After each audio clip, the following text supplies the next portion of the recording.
नमस्कार. आज आपण इथे ड्रोनद्वारे कीटकनाशकाची फवारणीचं प्रात्यक्षिक कृषी संशोधन केंद्र यांच्या परिसरावर आयोजित केलेलं आहे. कृषी विज्ञान केंद्राचा हा ड्रोन आहे आणि याद्वारे आपण इथे जे आपल्याला सोयाबीन दिसत आहे या सोयाबीनमध्ये आपण कीटकनाशकाची फवारणी करतोय. 10 लिटर कॅपॅसिटी टँक असलेलं हे ड्रोन आहे आणि ते आपण 1 एकरचं औषध त्या ड्रोनमध्ये टाकलेलं आहे. तर आमचे पायलट राधेश्याम देशमुख आता हे ड्रोन सुरुवात करतील आणि ॲटोमॅटिक पद्धतीने हा ड्रोन कसा फवारतो हे आपण इथे बघूया.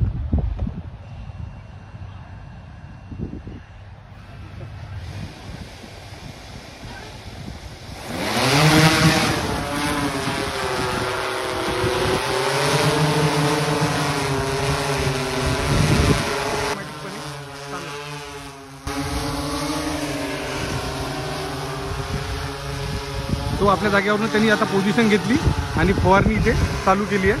आपण बघू शकतो झाडं हालत आहेत आणि त्याच्यावरती फवारणी होत आहेत. झाडं हलल्यामुळे काय होतंय, जे फवारणी जे औषध आहे ते खाली वर त्याला दोन्ही साईडनी ते लागत आहे. आपण त्या फवारणीची ड्रिप बघता आपण पहिलेच एक 3 मीटरचा एरिया आपण सोडलेला आहे.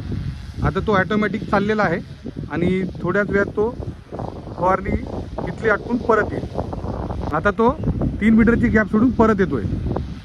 थोडा वारा जास्त आहे शेतामध्ये, आपण बघतो कधी कधी वारा जास्त असतो, पण तरी सगळे ते ड्रॉपलेट्स खाली येतात आणि त्याच्यावर पडतात.